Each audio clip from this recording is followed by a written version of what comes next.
Hey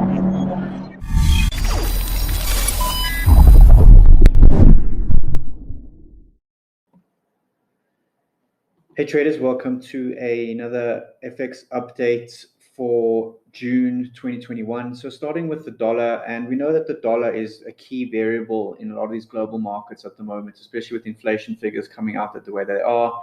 A lot of people expecting this inflation to continue and to increase. Lots of talk of potentially even hyperinflation, a lot of that by Bitcoin maximalists. But generally speaking, I still think we're pretty much on track from our January update of exactly what to expect for the year from the dollar. We did expect either a turnaround from this region up towards breaking these 104 highs in the DXY, or as you can remember from that update, was a potential for all of that to just be a corrective move, and then we were going to turn to the downside and go move towards breaking these lows at 88, going towards our full target for the DXY, which is 87. From there, obviously, the expectation is for further upside. During that update, we said that there's that potential that we've already seen a turn in the dollar, which we need to have into account. And given that we had levels where we're sitting already at that region where we could see a turn in the dollar towards, like I said, back towards the triple digits in the DXY, we have to keep that in mind, because there's no guarantee that we're going to go all the way down to 87. So we're just in a region now where it's very kind of precarious as to when we're going to see the turn. It's very possible we've seen the turn already, although that looks very unlikely given how deep we've come towards these lows that the dollar made in basically January or beginning of the year. So the likelihood is that we're going to see a continuation of the dollar weakness down towards this 87 region, potentially a little bit deeper than that. It looks like 87 should be the figure, and then from there we'll see a continuation to the upside, and that's what I'm seeing in a lot of these charts. Especially when we look at the euro. The euro looks like it's ready to really jump from its current levels to break these highs that we saw back in February 2018. We probably see kind of 128 to 130 on the cards for the euro US dollar. And what we just saw now was a little corrective structure that just completed, and we should see continuation in that. And we're going to lower timeframes on the euro. It looks like this is actually setting up for quite an attractive looking long trade. If we can see a little bit of a turn from this region to the upside, then you can expect quite a strong acceleration to the upside from this level, with upside targets above those kind of 2018 highs at 125, more along the lines of up towards potentially as high as 130. So there's a good room for a potential move in the euro that could accelerate pretty strongly hitting over the next few weeks. Moving forward, and we can expect the topping out of that structure in around these levels, around these highs, and then from there, as we spoke about, back to that dollar strength environment, and from there we would see more than likely the euro going below 103 moving forward, probably in towards kind of 2023, probably towards the end of 2023, we would see the euro heading below this 103 level. Depending how fast the price action is from that little breakout. So that's definitely still on the cards. I know you guys have probably heard me talking about the shift into the dollar bull market. I have been wrong about the dollar in the short term. I believe what we were seeing here, given the size of this move, I thought this was the start of that dollar bull market. But we've seen quite a strong turn in that, and a structure that's starting to resemble a continuation in dollar weakness moving forward. So that is the general thesis for now. Pretty much the same with the British pound. Some interesting price action in the pound. Probably going to see new highs in the pound over the next kind of week or two, then a strong pullback from there, and then another move towards these highs at 144. So I believe that's going to be the structure, generally speaking, on the lower time frames. Higher time frames, nothing's changed. I still think we're going to see parity in the pound kind of towards the end of 2023.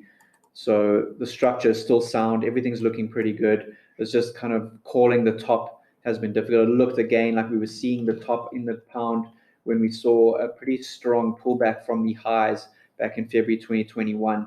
And that kind of turned around on a dime and started to chop back up to the highs, which is indicative of a price structure that resembles something more corrective before we see another attack of the highs, maybe a double top, maybe beyond that, before we see a turn or a bigger turn to the downside on the higher time frames. So watch for that. And a lot of these charts are showing a potential US dollar rally in the short term before we move back to that dollar weakness. So we'll be watching for that over the next 2 to 3 weeks moving forward. New Zealand dollar, US dollar, a little bit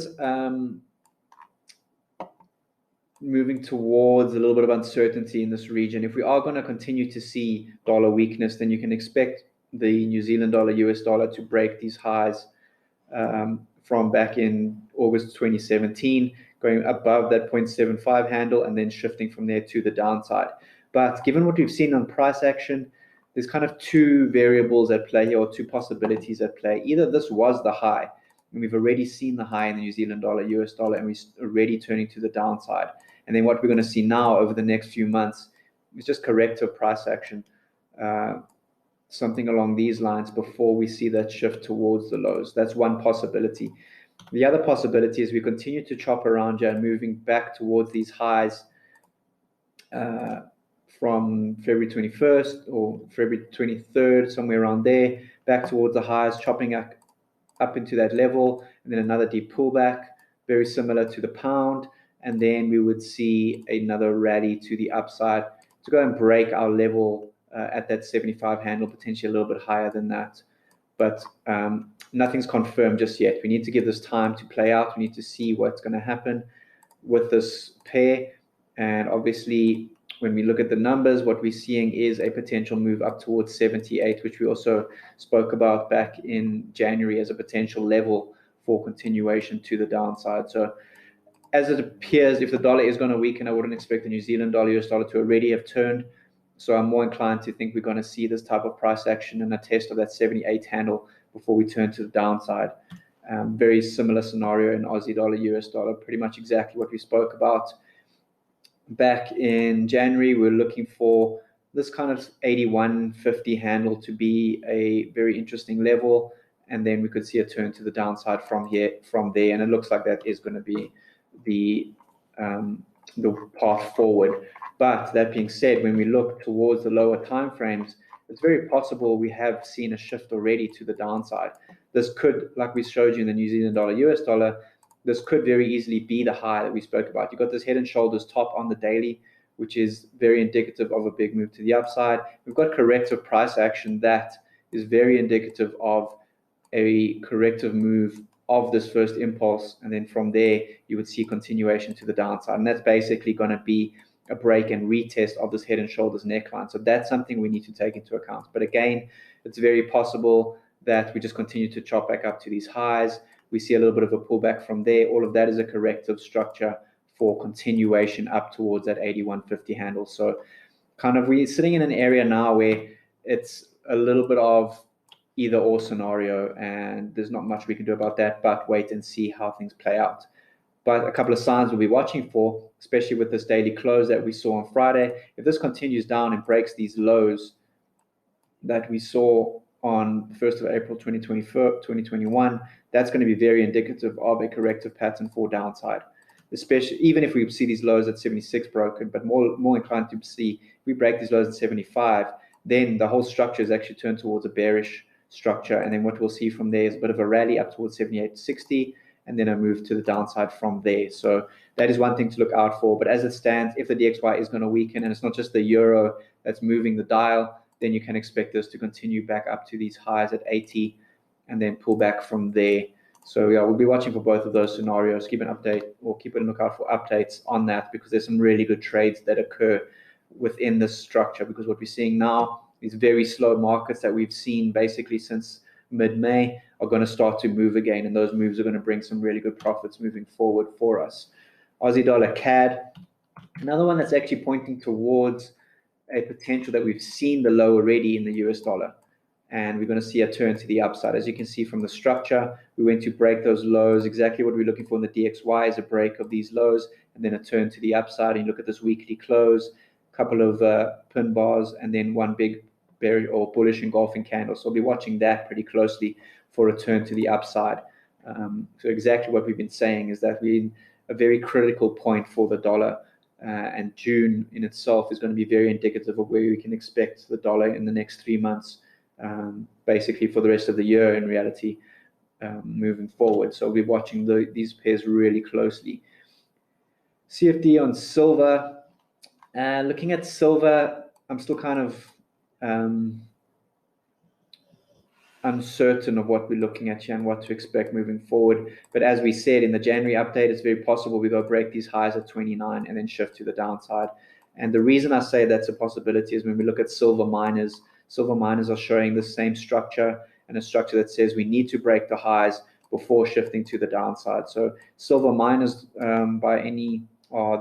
if silver miners are the gauge for where we expect silver to go, we can expect a continuation in silver up towards kind of $30, and then topping out from there, a shift back down. And when we see that turn, we should go sub 10 back into single digits on silver. So that's a big move and a big call, but I really stand by that call. I really think it is the path forward. Expect a few more high inflation numbers, but then expect those inflation numbers to start rolling over, and that's going to be that shift towards dollar strength moving forward. Gold was another one, a more bearish gold, although the numbers are kind of leaning towards a different bit of structure and potentially a new high in gold before we see a turn along the same lines as silver, where you can expect just a break of these highs and then a shift towards the downside. Longer term, the structure still looks good for a kind of 1,300, 1,250 gold price over the next kind of 4 or 5 years, which means a big turn to the downside, obviously. But is that turn going to occur now, or are we going to see new highs first? That is the big question. I'm still watching this pretty closely in terms of the price action we're seeing. When we look at the numbers, we aren't quite beyond the figures I'm looking at to be completely bearish or completely bullish. We're right in that middle zone where we're going to see over the next kind of month or two exactly where gold is headed. But if we can continue to chop around this region on the lower time frames, I would expect gold to kind of push up towards this 1990 region before seeing a turn to the downside, or it's going to continue to push higher. We'll have to relook at the corrective structure here, and we're going to see new highs at around 2076 before we see that turn. So again, like I said, we're in this region where it's very possible that we see a pop higher and or pop lower in the dollar, which will obviously be very supportive of gold and silver and a lot of those other cross pairs. Platinum is another one that has kind of two potential stories to it. A little bit of a corrective structure, which indicates potentially a move to the upside from here. A little bit of a zigzag corrective ABC, and then a move to the upside. If that is the case, we can expect expect platinum to really take off over the next kind of few months. As the dollar weakens, you'd expect platinum to pop higher from here up towards kind of 1,500, potentially as high as 1,750 before we see that turn to the downside. I'm not taking away any notion that we're not going to see lower platinum prices in the longer term. It's just about the short term. Are we seeing a topping out already from this level? Because we have done enough. We are touching those minimum levels. The problem with the minimum levels is that we're nowhere near what platinum could do before we see that turn to the downside. So I'm more inclined to think if the dollar is going to weaken, you can expect platinum to kind of outperform gold and silver, and you see platinum at 1,500, potentially as high as 1,700 before turning to the downside. Aussie Dollar Yen, another one for risk off. As you guys remember, we spoke about a very important level, key level being this 90 handle somewhere in this region here. And that's looking like a high probability at the moment, given that we're not seeing the downside that I was expecting over the next 6 months when I did that report in January. But it doesn't change my understanding that we're going to see the Aussie Dollar Yen head kind of sub 56 moving forward. And when you look at the numbers, as you can see, we still have this 89 to 90 handle as a very key level. And when you go to the lower time frames, you can actually expect, again, a little bit of a risk-off level, a little bit of a risk-off sell, a little risk-off move, something in line with something like this, which we may have started to see already. So you can expect this to kind of break lower, and it looks like it's breaking lower already. And there's a bit of a head and shoulders top here that looks like it wants to form. And then see this push down towards 82 and then rally strongly from there up towards that 89 target that we have. It's also a possibility that this is actually all part of a little bit of a sort of along the lines of a rising wedge, and you might see this breakdown from these levels already. So like I said, that DXY is at a point where it could start to turn at any region or at any moment, but the kind of baseline that we have is that this is just going to continue to push up towards 89. So you have to be really cautious about any longs in the dollar and the like being risk on. You have to be really cautious about being risk on, and any turn towards risk off, you really want to get risk off and head towards the dollar as a safe haven, because like I said, the DXY does look like it's ready to run.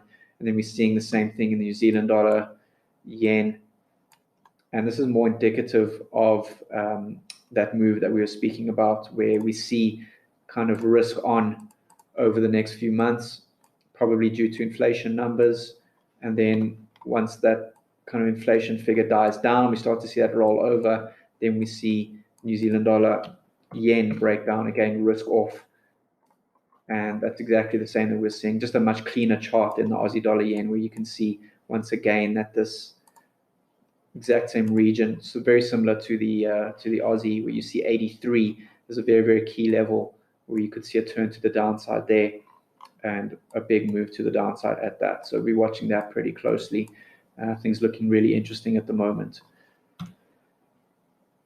S&P, another one we spoke about. We said when we first did our presentation back in January, when we were sitting where we were around about 3,700, we said 4,000 and a rally on to 4,000 would be very interesting for us and what we expect.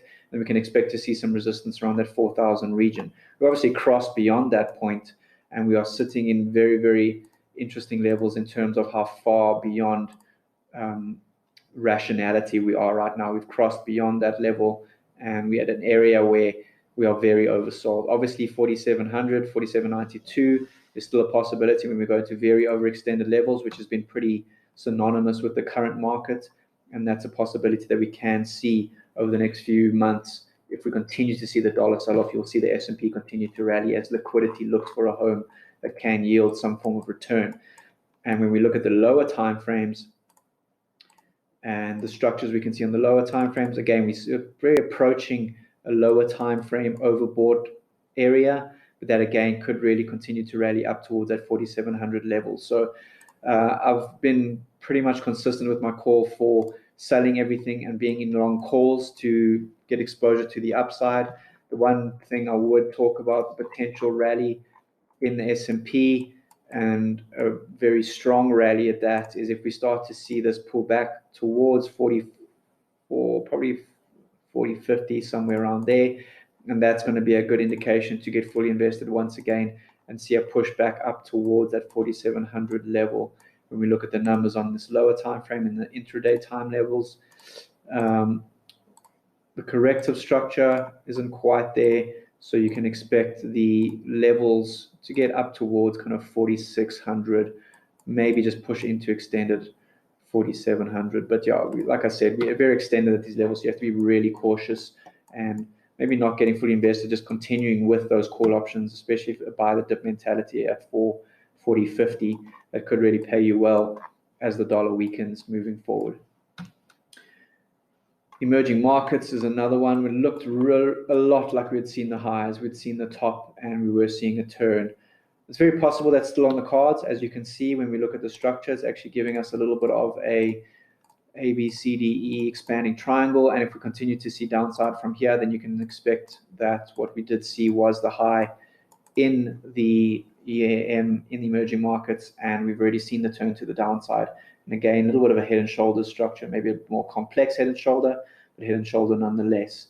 If we go make new highs, it doesn't negate the fact that what we're seeing on the higher time frames is more than likely a very important high, and from there we'll see a very big dip in emerging markets, because obviously if the dollar rallies, you can see emerging markets dipping kind of 60%, which I do expect moving forward. So watch for that.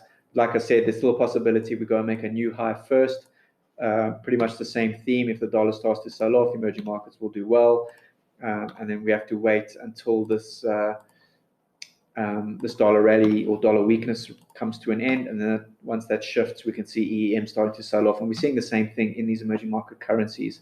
As we spoke about the Rand, we did say back in January that 1450 was a very key level. We're either going to see a bounce from here, or we're going to chop around and then see a continuation down towards 1350, which is exactly what we saw.